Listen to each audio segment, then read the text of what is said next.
Today, we are going to talk about 11 specific goals you need to achieve before the age of 30. Your 20s are a pivotal decade in your life, and the financial groundwork you set now will have a ripple effect on your life later on, 30s, 40s, 50s, etc. So I'll be addressing a lot of Gen Zers, millennials out there, zillennials if you want to call yourselves that. And if you're ready to understand what financial goals are important right now to set yourself up for success in the future, let's get started. But first, if you're new to this channel, my name is JC. We make videos all about frugality, saving money, personal finance, and just building a life of financial peace. If any of those topics sound interesting to you, please hit the subscribe button. The first financial goal you want to hit before the age of 30 is to make a vision of your ideal life. I'm not saying you need to have everything figured out and locked in, but you should understand your own personal values and what things you do cherish out of life. We spend a lot of our 20s experimenting, working new jobs, saying yes to a lot of things, and meeting a lot of new people. This is our chance. While we still look young, we have the young person card to be able to ask people about their lives, what they do, and from there we can get a feel about what we don't want in our life and what things we definitely do want in our lives. When I was 18 years old, I thought I wanted to be a doctor, like most Asian Americans. It wasn't until I started talking to actual doctors and learning about their day-to-day life that lifestyle was not appealing to me anymore. I didn't want to be at the movies with my future family and get a call from the hospital to come in for surgery. So I just ruled out that career and explored my other options. It wasn't until I started talking to business people and financial advisors where I started looking at their lifestyle thinking,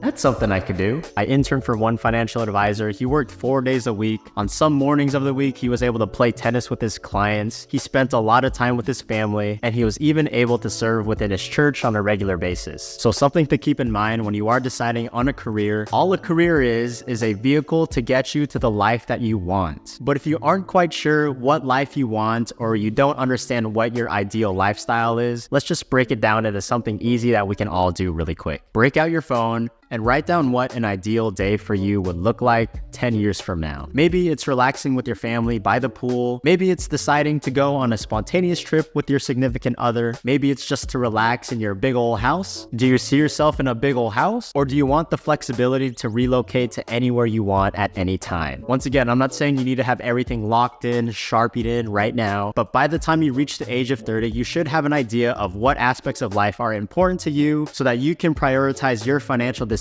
to help you get that. Number 2 financial goal you want to hit before you reach the age of 30 is to understand your cost of living. Cost of living is literally as it sounds. It's how much it costs you to live. Like, how much money do you burn through every month? Do you know that number? If you don't, that's okay. I'll teach you how. But just a quick analogy, if you're on a sailboat and you don't know the currents around you, you don't know the winds, you don't have a map, you'll probably get lost. Similarly, if you don't know the costs of things that you buy and how much you spend each month, you're going to be lost financially. You won't know how much to save or how much money you need to be making because you don't know how much your life costs. So when you identify your cost of living, it does give you a bit of a reality check. It really grounds you and all your aspirations down to basic practicality. It'll give you a clear picture of your essential expenses like your rent, utilities, groceries, transportation, and insurance. And with this knowledge, you can understand what minimum income you need to make in order to sustain this lifestyle. So if you want to figure out your cost of living, one, you're going to have to list out your expenses. Write down all the things you spend on each month, starting with the necessities like I said before, rent, utilities, and food. Then number 2, start tracking your spending. If you want to find out how much you spent last February, open up your bank statements and sort out all those transactions towards the things that you listed in the previous step. From there, you can add up all those expenses and calculate your total monthly expense for February. Now compare that to your income. Are you spending more than you're making, or are you making more than you're spending? Hopefully it's the latter. You might have to go through the last few months in order to get an average of how much you spend each month accurately, but once you understand your cost of living, then you'll be able to make a more effective budget because it's actually aligned with how you usually spend. Number 3 financial goal you want to hit before you reach the age of 30 is to pay off your debts, especially your student loans. Let's go back to our sailing analogy. We don't want you to be traveling down the seas of life with an anchor holding you back. Whether it is student loans, credit cards, a car loan, all those kinds of debt are gonna hold you back from reaching your financial goals and living life to its fullest. Now first, let's talk about student loans. The lenders are only gonna show you that little minimum payment that looks easy to approach and like something you can afford each month. Little do you know, if you stick to that minimum payment, you'll be paying way more than the student loans you actually pulled out because of all of the interest. And honestly, it just sucks to see your paycheck getting totally shredded up by different payments from debts, car payments, all that. So even though it feels like you can afford a $100, $200 payment each month, you're not just losing out on that money, but you're losing out on the potential growth if you instead invested that money. I don't want your financial growth to be stunted. I don't want your financial life, if it was a garden, to be choked out by a bunch of weeds called debt. You like that analogy?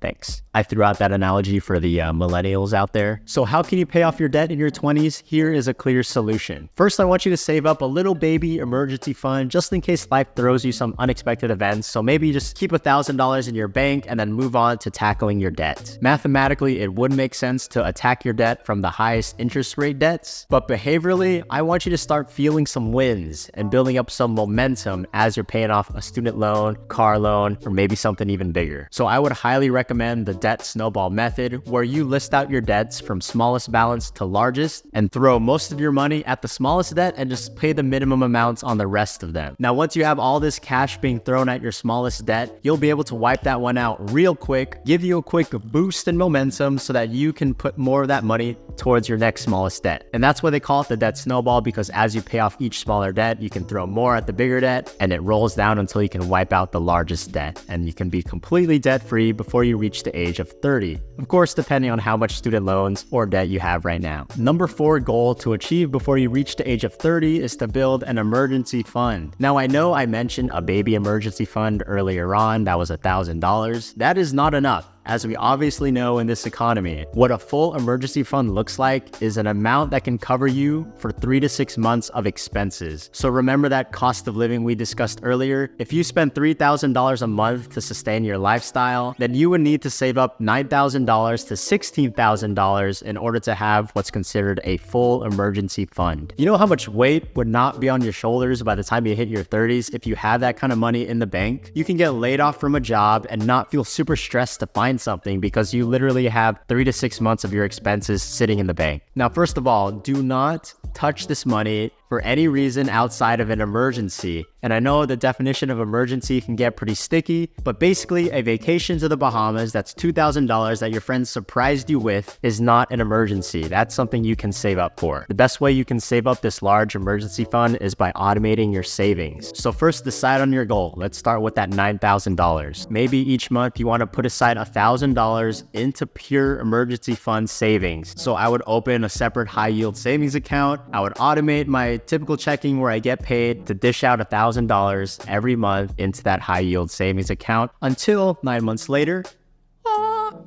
$9,000 emergency fund. So by the time you reach your 30s, you have a weight lifted off your shoulders, you're ready to approach new aspects of life, and you can still take on risk because you have this emergency fund in the bank. Number 5 thing to achieve before you reach the age of 30 is to start investing, like ASAP. Imagine planting a tomato. You'd rather plant it earlier so that you can reap the fruits of it now instead of now where you have to wait until later. So even if you haven't started yet, as they say, the best time to start investing is 20 years ago, but the second best time is right now. When you invest early, that allows your money to have more growth potential through this little thing called compound interest. This is another kind of snowball. Compound interest can be compared to a snowball, once again, rolling down a hill. Maybe you have your first investment. When you initially invest the money, it starts rolling. But when you initially invest money, that's the first little snowball. But as it rolls down, you start getting interest on that small investment. And then you start getting interest on the interest of that investment. And over time, this interest will accumulate, leading to exponential growth. When you start investing before your 30s or as soon as possible, you also minimize the risk you face throughout your investing life. You're able to weather the market fluctuations and take advantage of long-term growth opportunities. So by spreading your investments over time, you can reduce the impact of market volatility on your portfolio. Those were a lot of big words. I'll make a video on that later. I know the concept of investing can be intimidating when you're young. The most important thing you need to focus on is ignoring the finance bros who are talking about, oh, stocks, crypto, Bitcoin, whatever, and focus on just starting to invest, because that's what really matters. And for me personally, I don't like the idea of having to pick stocks myself or checking the market every day to make sure my stocks are doing well. That's why if you are investing for the long term, you can invest in something like a simple index fund. And all that is a basket of stocks you're investing in at the same time. It's already diversified. You're not just putting all your money into Apple and hoping Apple does good, but you're investing into Apple, Google, whatever, the whole top 500 companies in America. So you're Gucci. Once again, I'll make a whole separate video on that too. The most important thing you need to do right now is just to start investing. Number 6 financial goal you need to achieve before the age of 30 is to become competent in an employable skill. Lots of words again, but an employable skill is something that you can use in the journey towards financial success and independence. Having an employable skill is your cornerstone. An employable skill is something you're good at that is valued by employers. That could be coding, graphic design, or project management. There's a whole lot of other examples too. Think of it as a tool in your toolbox that is ready to be utilized in the job market. Here's why being competent, not an expert yet, in an employable skill is crucial for your success. Number 1, it gives you increased earning potential. Your income is your greatest wealth building tool, and if you have a skill that opens up higher paying job opportunities, you need to develop that skill. Number 2 is job security. In a rapidly evolving job market, having a valuable skill will make you indispensable. While others are stressed out by job security, you can be confident that your skills make you an asset to your company or whomever you work for. Number 3, adaptability. Being able to become competent in a skill will not only help you in that specific industry, but just the practice of getting good at something will help you adapt if roles do change or if the job description changes. Number 7 financial goal you need to hit before you reach the age of 30 is to learn how to invest in yourself. Investing in yourself could come in the form of physical health, mindset, and skill development. If you have a scarcity mindset, you might be obsessed with the cost of a gym membership. You might hesitate to develop your skills at a workshop because that workshop costs something. But if you have a wealthy mindset, you're not just thinking about the cost of something, but you're also thinking about what you're gonna get out of it. Something I'm really open to start doing to invest in myself is by paying for therapy, because I feel like self-awareness will only help me in personal life, relationships, and business. But if you want to figure out where you want to put your money or just your time into investing yourself, here are a few things you can think about. 1, assess your personal goals. Who do you want to be? What do you want to achieve? Write those down. Number 2, allocate some money towards your investment into yourself. Maybe you want to put a budget line item towards books next month so that you can buy a new self-development book or a cooking book, whatever. Number 3, look out for opportunities. There are so many conferences out there that are super specific and niched for people who have interests similar to you. Maybe there's a course online with great reviews that'll teach you a new employable skill. Or maybe there's a mentorship program that you can sign up for to help you develop in all aspects of your life. Number 8 financial goal before you reach the age of 30 is to find an accountability partner. Adulthood can be complicated and there's a huge learning curve. So might as well put yourself around people, or better yet, find yourself an accountability partner so that you can both share what you're learning and shorten each other's learning curve. For me, thankfully, I have a built-in accountability partner, which is my wife, Ashleah. She's great at giving me feedback and being truly honest in how I'm dealing with certain things, how I'm communicating, and how I can make better financial decisions. And even if you do have a spouse, it is still helpful to have accountability partners outside of your household. We're not meant to do this life alone. We are humans. We crave community. We crave companionship. So reach out to a trusted friend now, or reach out to someone that is like-minded to you. Number 9 financial goal to hit before you reach the age of 30 is to understand and get insurance. All insurance is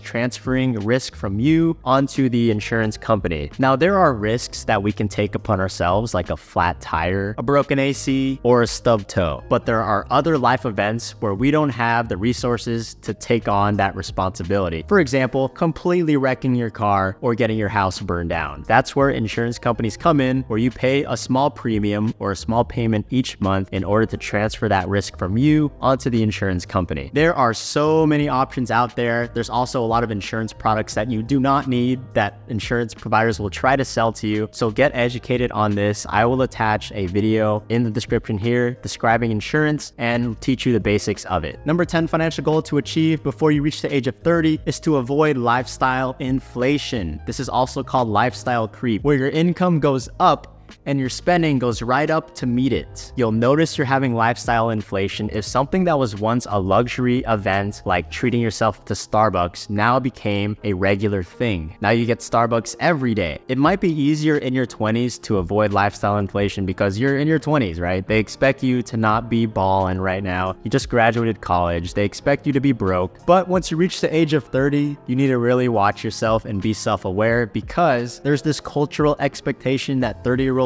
have their career figured out now. They should be living a more lavish lifestyle, having a better car or whatever. Ignore that, ignore the culture, and stick to what you can actually afford, and stick to what financial goals are actually important to you. Number 11 financial goal to reach before you hit the age of 30 is to develop your communication skills. I'll be honest, Gen Z, we kind of suck at communicating. When I'm around people like 2 or 3 years younger than me, when they speak to me, it sounds like the comments on Instagram or TikTok. Like they speak in phrases, they can't communicate a whole thought or lead a whole conversation. Like they can only go in short bursts, like a comment or a caption. I don't know. It's just me. It's just me. Is it just me? Let me know. If you hone in on the skill of communicating, that doesn't mean you'll be able to sound like an expert in whatever you're talking about. This might just mean you know how to ask the right questions to the people who are more experienced, smarter, and richer than you. So to develop this skill of communication, I would recommend a few things. 1, practice active listening. Pay attention to others when they speak. Don't think about what question or what thing you want to say next. Number 2, sharpen up your writing skills. I've realized that the best creators who make videos like this are also the best writers, and I'm sure this carries on to other careers and other jobs. Number 3, embrace public speaking and actually open yourself up to opportunities for it. This one might sound completely out of your comfort zone, but I promise maybe doing a little speaking thing, teaching a class at church, I don't know, get creative. But if you set yourself up for uncomfortable situations like this, I promise you will get more comfortable with it. And number 4, look for feedback. Ask people how well you're communicating with them. If you have a significant other, you should already be talking about how you talk to each other. Just overall, the skill of communicating is gonna level you up throughout all aspects of your life, level up your income, level up your financial knowledge, so that you can have financial success in your 30s, 40s, 50s, and so on. And there you have it, 11 financial goals to conquer before you reach the age of 30. Let me know if I missed anything down below. And if you watch this video right here, I talk all about lifestyle creep, just as I mentioned earlier. And this is something that we all need to be aware of as we're reaching our financial goals.